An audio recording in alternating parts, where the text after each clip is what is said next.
Dysodrin. Trusted ko na sa sipon ng anak ko nung una pa man. Number 1 kasi most prescribed by doctors. Sa sipon ng bata, unang isipin, Dysodrin. Ang unang hirit at Dysodrin, kakampi nyo laban sa sakit. Squeeze! Squeeze! Squeeze! Squeeze! 7 out of 10 moms mas nasasarapan sa Magnolia Cheesy Squeeze. Kaya 7 out of 10 moms paulit-ulit itong pinapabaon sa kanilang mga anak. Squeeze! Squeeze! Magnolia Cheesy Squeeze. Squeeze that cheese.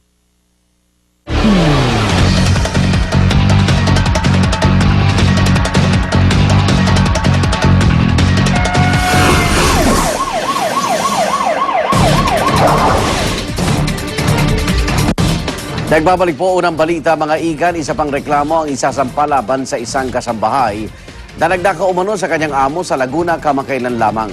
Ang dati niyang amo, pinagnakawan din niya nito lamang nakaraang taon. Darito ang report ni Katrina Son. Hindi nga eh. Galit ang naramdaman ni Rosario Yap nang mapanood sa GMA News kagabi ang isang kasambahay na nahuling nagnakaw sa kanyang amo sa Laguna. Paano ba naman? Pinagnakawan din umano siya ng naturang kasambahay Setyembre noong nakaraang taon. Galit na galit ako. Siyempre, kulang-kulang kalahating milyon ang nakuha niya sa akin.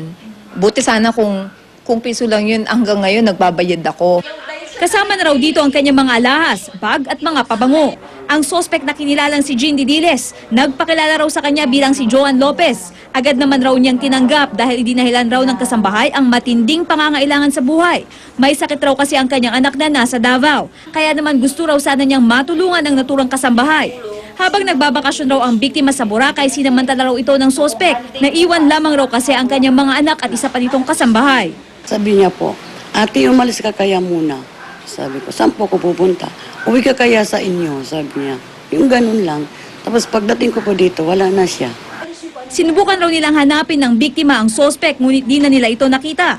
Kwento ni Yap, maituturing raw na isang malaking leksyon ito para sa kanya. Huwag kumuhang basta-basta na yung i-refer lang na ganon, tapos ganito na may tiwala, na kunwari pinsan, tapos hindi naman pala. Uubusin talaga kayo. Balak din niyang sampahan ng kaukulang kaso ang sospek para mapagbayaran raw nito ang mga nagawang kasalanan. Sa ngayon, hindi pa naghaharap si Yap at ang kasambahay. Wala pa ring panig ang sospek. Para sa unang balita, Katrina Son reporting.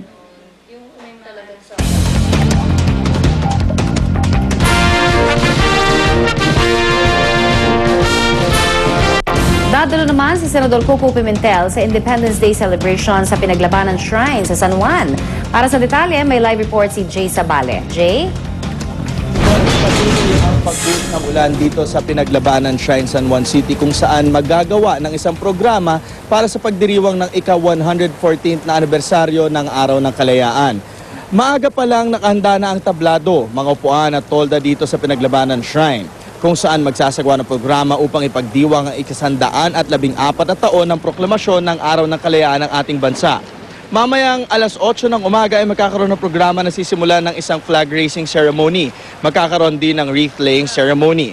Pauunahan ng programa ni Senador Coco Pimentel. Maliban kay Senator Pimentel, inaasahan din ang pagdating dito ng mga lokal na opisyal at mga residente ng San Juan para makiisa sa pagdiriwang. At hindi naman natinag ng biglaang pagbuhos ng malakas ng ulan ang paghahanda rito sa Pinaglabanan Shrine. At ayon sa pamunuan ng naturang shrine, wala pa naman daw nagsasabi sa kanila kung na hindi matutuloy ang pagdiriwang. Kaya inaasahan nila mamayang alas 8 ay titila na ang ulan. Connie?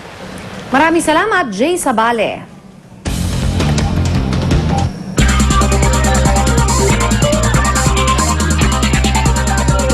Nakiisa ilang kapuso stars sa pagurita ng Philippine Independence Day sa iba't ibang panig ng mundo.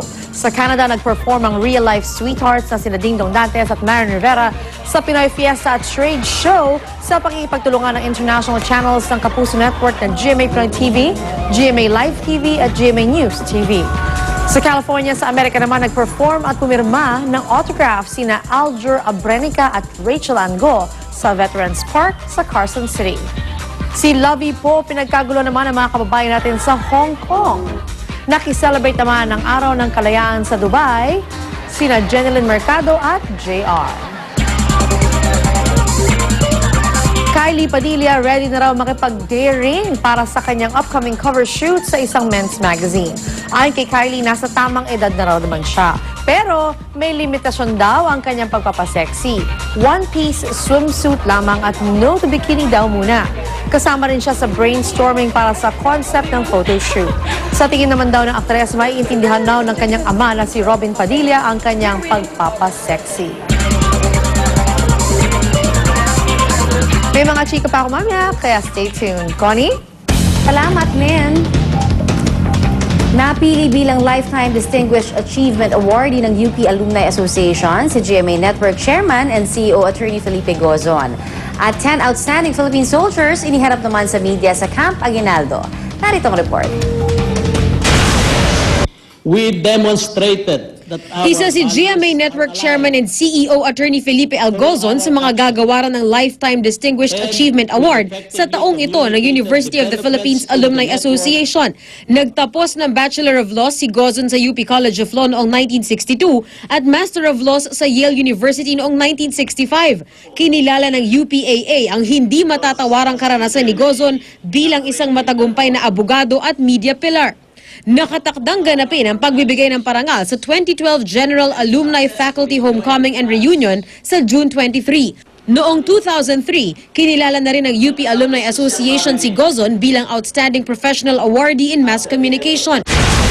Formal na ipinresenta sa media ang 10 outstanding Philippine soldiers o TOPS sa Camp Aguinaldo. Kasama si GMA Network President and COO Gilberto Duavit sa Board of Judges. Partikular daw nilang tiningnan ang anilay extraordinary act ng mga sundalo.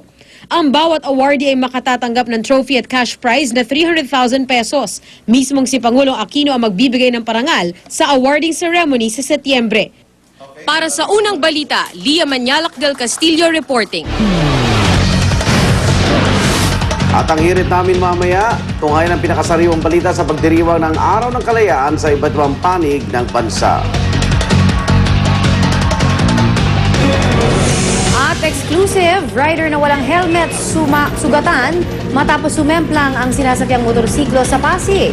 Abangan yan at iba pa sa unang balita mamaya.